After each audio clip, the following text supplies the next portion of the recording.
जय हिंद साथियों, कैसे हैं सभी लोग। उम्मीद करता हूँ आप सही मस्त होंगे, अपने शिक्षण कार्य में व्यस्त होंगे। स्वागत है आप सभी का सीटेट 7 जुलाई 2024 के एग्जाम में। और आज हम करने वाले हैं एसएसटी सामाजिक विज्ञान के मोस्ट और इम्पॉर्टेंट क्वेश्चन, जो कि आपके एग्जाम के लिए बहुत ही इंपॉर्टेंट होने वाली है। क्लास 35 है। चैनल पर जो भी नए हैं, चैनल को सब्सक्राइब कर लीजिए। चलिए चलते हैं क्वेश्चन की तरफ। और आज का पहला क्वेश्चन है, मौलिक अधिकारों के विषय में निम्नलिखित दो कथनों पर विचार कीजिए। पहला कथन है, भारत के संविधान में दिए गए सभी मौलिक अधिकार न्यायालय में बाध्यकारी हैं। सेकंड कथन है, शोषण के विरुद्ध अधिकार नागरिक को उच्च स्तर के न्यायालय में जाने के लिए अनुमति प्रदान करता है यदि वह समझता है कि निचले स्तर के न्यायालय द्वारा दिया गया निर्णय अन्यायपूर्ण है। सही विकल्प को चुनिए। पहला ऑप्शन है ए गलत है, बी सही है। सेकंड ऑप्शन है ए और बी दोनों सही है। थर्ड ऑप्शन है ए और बी दोनों गलत हैं। फोर्थ ऑप्शन है ए सही है, बी गलत है। कौन सा ऑप्शन राइट होगा इन चारों ऑप्शन में से?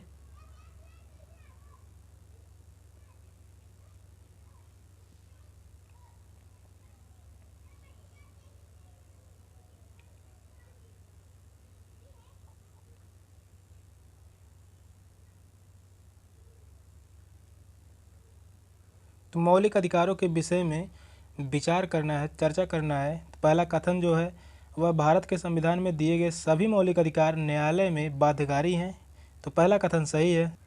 सेकंड कथन है, शोषण के विरुद्ध अधिकार नागरिक को उच्च स्तर के न्यायालय में जाने के लिए अनुमति प्रदान करता है यदि वह समझता है कि निचले स्तर के न्यायालय द्वारा दिया गया निर्णय अन्यायपूर्ण है, तो यह भी कथन सही है। दोनों कथन सही है। किस ऑप्शन में? तो वह है ऑप्शन बी में, ए और बी दोनों सही है। तो इस क्वेश्चन का राइट आंसर है ऑप्शन बी। नेक्स्ट क्वेश्चन है, किसी ऐतिहासिक वर्णन का चुनाव करते समय निम्नलिखित में से किस उद्देश्य पर विचार किया जाना चाहिए? प्रसिद्ध व्यक्तियों का मूल्यवर्धन करना, कारणात्मक संबंध और निष्कर्ष स्थापित करना, मूल्यपूर्वक निर्णय देना और लोकप्रिय घटनाओं को उजागर करना। कौन सा ऑप्शन राइट होगा इन चारों ऑप्शन में से?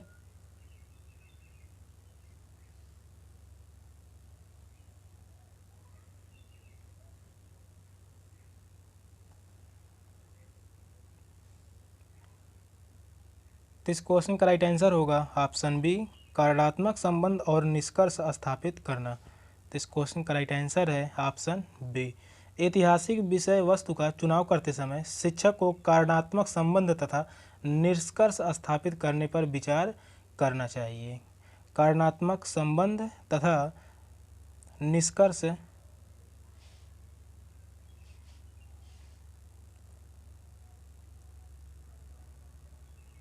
निष्कर्ष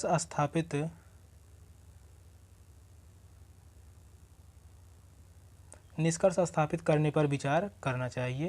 तो इस क्वेश्चन का राइट आंसर है ऑप्शन बी। अगला क्वेश्चन है, आप नए राज्य पाठ में चोल विषय पढ़ा रहे हैं। पाठ के अंत में अन्यत्र खंड में चीन के तांग राजवंश पर सूचना दी गई है।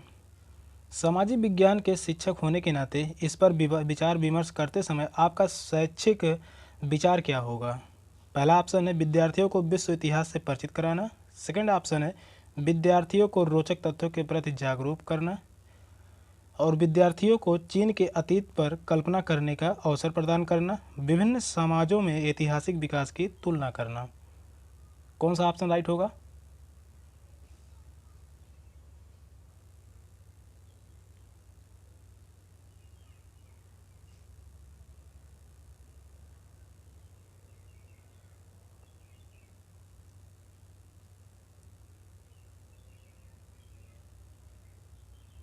तो इस क्वेश्चन का राइट आंसर होगा ऑप्शन डी, विभिन्न समाजों में ऐतिहासिक विकास की तुलना करना। तो इस क्वेश्चन का राइट आंसर है ऑप्शन डी। पाठ के अंत में दिए गए अन्यत्र भाग के संबंध में शिक्षक को शैक्षिक विचार है विभिन्न समाजों ऐतिहासिक विषय की तुलना करना।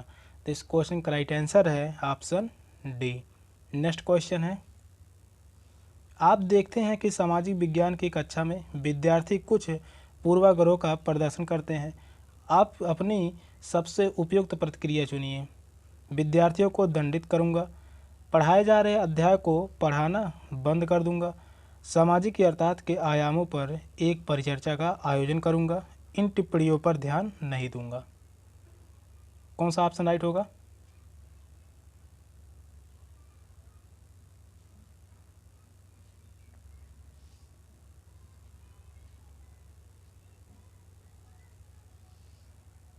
क्वेश्चन कह रहा है आप देखते हैं कि सामाजिक विज्ञान की कक्षा में विद्यार्थी कुछ पूर्वाग्रहों का प्रदर्शन करते हैं, अपनी सबसे उपयुक्त प्रतिक्रिया चुनिए।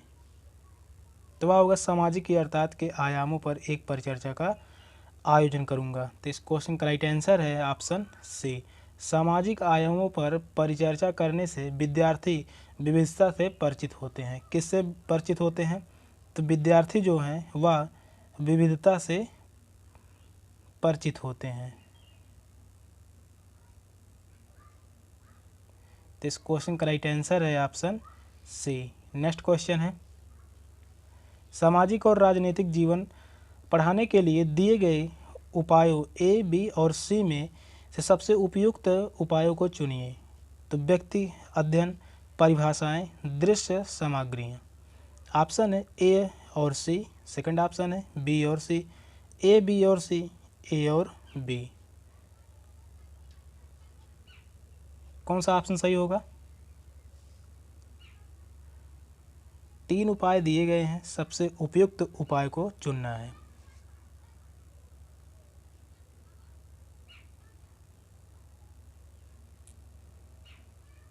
क्वेश्चन जो कह रहा है सामाजिक और राजनीतिक जीवन पढ़ाने के लिए दिए गए उपायों में से सबसे उपयुक्त उपाय कौन सा होगा? तो व्यक्तिगत अध्ययन, तो यह भी सही होगा। दृश्य सामग्रियां, यह भी सही होगा। परिभाषाएं, यह सही नहीं होगा।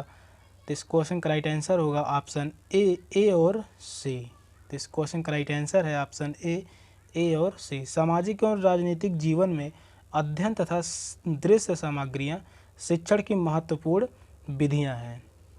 अध्ययन जो है, पहला जो ऑप्शन है अध्ययन, और दूसरा जो है दृश्य, यह दोनों सामग्रियां जो है शिक्षण की महत्वपूर्ण विधियां हैं।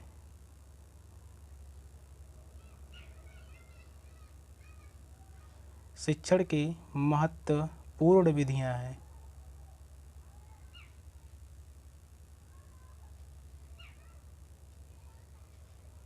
तो इस क्वेश्चन का राइट आंसर है ऑप्शन ए। नेक्स्ट क्वेश्चन है, पाठांत प्रश्नों का सबसे उपयुक्त उपयोग है विद्यार्थियों के लिए अध्याय का सारांश प्रस्तुत करने में शिक्षकों की सहायता करना, परीक्षा के लिए प्रश्न सुझाना, अध्याय से महत्वपूर्ण भागों की पहचान कराना, सीखे हुए को समझने में तथा अपने शब्दों में व्यक्त करने में विद्यार्थियों को सक्षम बनाना। कौन सा ऑप्शन सही होगा? तो इस क्वेश्चन का राइट आंसर क्या होगा? कमेंट में ज़रूर लिखिएगा।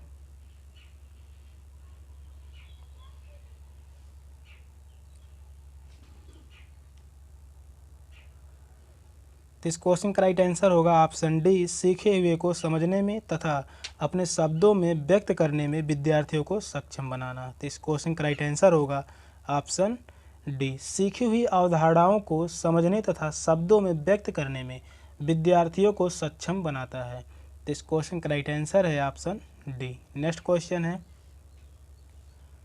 सतत और समग्र मूल्यांकन के अनुसार आकलन के बारे में निम्नलिखित में से कौन सा उद्देश्य सबसे उपयुक्त है?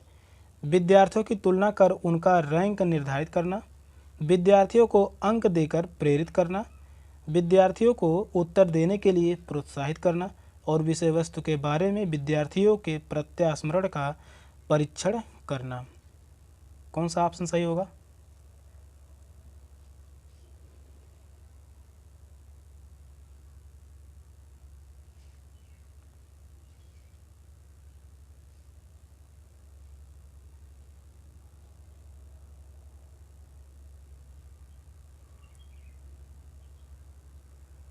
सबसे उपयुक्त जो विकल्प होगा वह होगा ऑप्शन सी, विद्यार्थियों को उत्तर देने के लिए प्रोत्साहित करना। तो इस क्वेश्चन का राइट आंसर है ऑप्शन सी, विद्यार्थियों को उत्तर देने के लिए प्रोत्साहित करना। सतत तथा समग्र मूल्यांकन के अनुसार आकलन का मुख्य उद्देश्य विद्यार्थियों को उत्तर देने के लिए प्रोत्साहित करना, विद्यार्थियों को उत्तर देने के लिए प्रोत्साहित करना।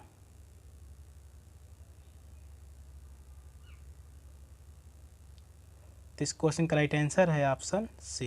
नेक्स्ट क्वेश्चन है, इतिहास आपके लिए सहायक होगा वर्तमान का कैसे विकास हुआ यह समझने में, हमारे भौतिक और सामाजिक विश्व की गतिविधि को समझने में, अतीत की वर्तमान से तुलना करने में उपयुक्त में से कौन सही है? ए और सी, बी और सी है, ए और सी, ए और बी, ए बी सी, कौन सा ऑप्शन सही होगा?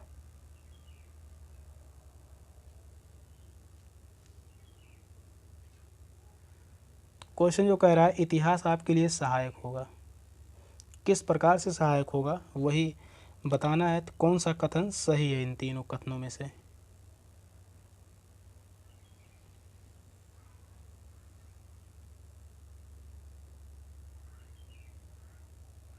तो वर्तमान का कैसे विकास हुआ यह समझने में इतिहास हमारे लिए सहायक होता है, और हमारे भौतिक और सामाजिक विश्व की गतिविधि को समझने में यह भी सही है, और अतीत की वर्तमान से तुलना करने में यह भी सही होगा।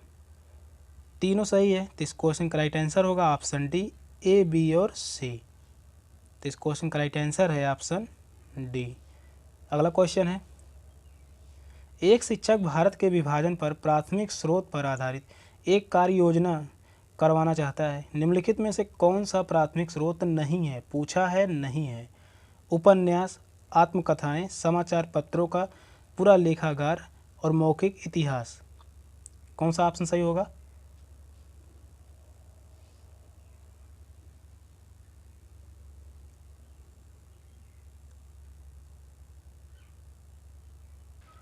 क्वेश्चन जो कह रहा है एक शिक्षक भारत के विभाजन पर प्राथमिक स्रोतों पर आधारित एक कार्य योजना करवाना चाहता है, तो कौन सा प्राथमिक स्रोत नहीं है? उपन्यास, यह भी प्राथमिक स्रोत है। आत्मकथाएं, यह भी प्राथमिक स्रोत है। मौखिक इतिहास, यह भी प्राथमिक स्रोत है। समाचार पत्रों का पूरा लेखागार, यह जो है द्वितीयक स्रोत है। यह कैसा स्रोत है? तो यह जो है द्वितीयक स्रोत है, समाचार पत्रों का पूरा लेखागार। प्राथमिक स्रोत से इतिहास की प्रत्यक्ष जानकारी मिलती है। प्राथमिक स्रोत से इतिहास की प्रत्यक्ष जानकारी मिलती है। तो इस क्वेश्चन का राइट आंसर है ऑप्शन सी। नेक्स्ट क्वेश्चन है, उच्च प्राथमिक स्तर पर निम्नलिखित में से किस विषय को सामाजिक विज्ञान में सम्मिलित नहीं किया गया है? भूगोल को, इतिहास को, मनोविज्ञान को, राजनीतिक विज्ञान को। यह क्वेश्चन काफ़ी बार पूछा गया है और सबसे आसान क्वेश्चन भी है। कौन सा ऑप्शन सही होगा?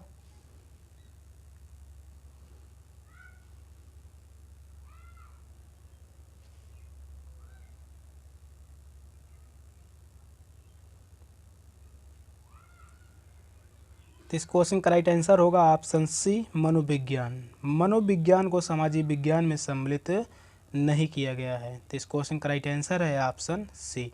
उच्च प्राथमिक स्तर पर इतिहास हो गया, भूगोल, अर्थशास्त्र, राजनीतिक विज्ञान को शामिल किया गया है। राजनीतिक विज्ञान के साथ साथ अर्थशास्त्र को भी शामिल किया गया है।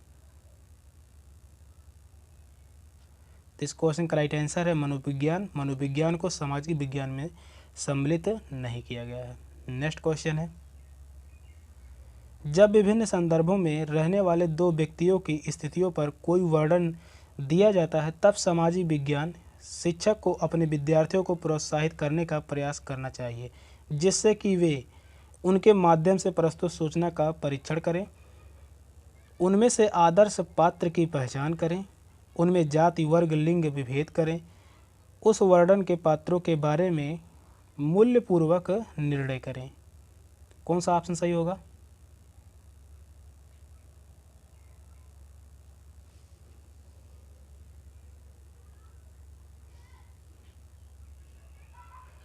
तो इस क्वेश्चन का राइट आंसर होगा ऑप्शन ए, उनके माध्यम से प्रस्तुत सूचना का परीक्षण करें। तो इस क्वेश्चन का राइट आंसर है ऑप्शन ए, शिक्षक द्वारा विद्यार्थियों को प्रस्तुत सूचनाओं का परीक्षण करने के लिए प्रोत्साहित किया जाना चाहिए। तो इस क्वेश्चन का राइट आंसर है ऑप्शन ए। नेक्स्ट क्वेश्चन है, उच्च प्राथमिक स्तर पर निम्नलिखित कथनों में से कौन सा कथन सामाजिक विज्ञान का सही वर्णन करता है? यह वास्तविक जीवन और रोजगार दिलाने के लिए उपयोगी नहीं है। यह ऐसे तथ्यों से भरपूर है जिन्हें याद रखना जरूरी है। यह विवेचनात्मक सोच और कल्पनाशीलता को प्रेरित करता है। यह कम वैज्ञानिक है और धारणाओं पर आधारित है। कौन सा ऑप्शन सही होगा?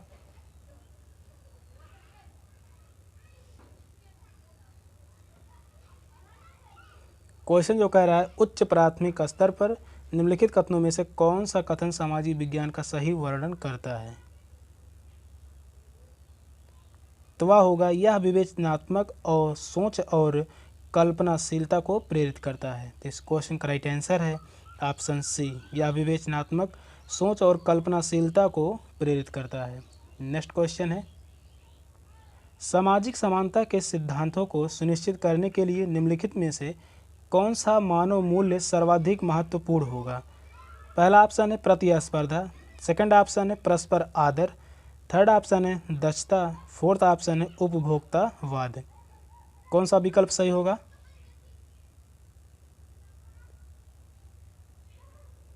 तो इस क्वेश्चन का राइट आंसर होगा ऑप्शन बी, परस्पर आदर। तो इस क्वेश्चन का राइट आंसर है ऑप्शन बी, परस्पर आदर सामाजिक समानता को सुनिश्चित करने में महत्वपूर्ण मानवीय मूल्य है और हमें सभी धर्मों या समुदायों आदि का सम्मान करना चाहिए। तो इस क्वेश्चन का राइट आंसर होगा ऑप्शन बी, परस्पर आदर। नेक्स्ट क्वेश्चन है एक शिक्षक चाहता है कि उसके विद्यार्थी नगर निगम की उपलब्ध धनराशि के स्रोतों का पता लगाएं। निम्नलिखित में से कौन सी विधि सबसे अधिक विश्वसनीय और अधिक कौन सी उपयुक्त होगी? पहला ऑप्शन है आपसे विमर्श करना, किसी विशेषज्ञ का भाषण आयोजित करना, सरकारी वेबसाइटों को ढूंढना, काउंसलरों के साथ भेंट वार्ताएं। कौन सा विकल्प सही होगा? तो इस क्वेश्चन का राइट आंसर क्या होगा कमेंट में ज़रूर लिखिए। क्वेश्चन जो कह रहा है एक शिक्षक चाहता है कि उसके विद्यार्थी नगर निगम की उपलब्ध धनराशि के स्रोतों का पता लगाएं।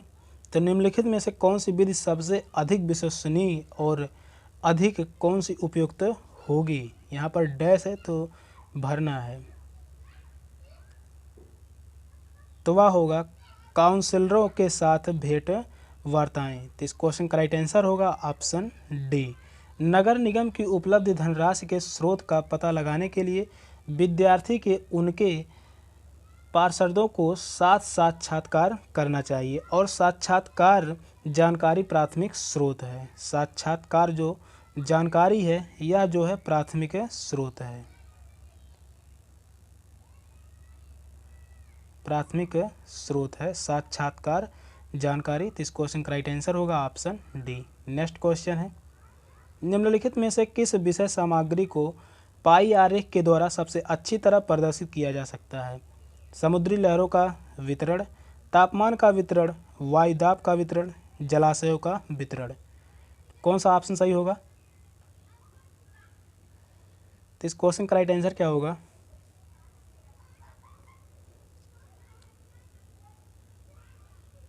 तो इस क्वेश्चन का राइट आंसर होगा ऑप्शन डी, जलाशयों का वितरण। इस क्वेश्चन का राइट आंसर है ऑप्शन डी, जलाशयों का वितरण। जलाशयों के वितरण को पाई आरेख द्वारा अच्छी तरह से प्रदर्शित किया जा सकता है। जलाशयों को वितरण को पाई आरेख द्वारा अच्छी तरह से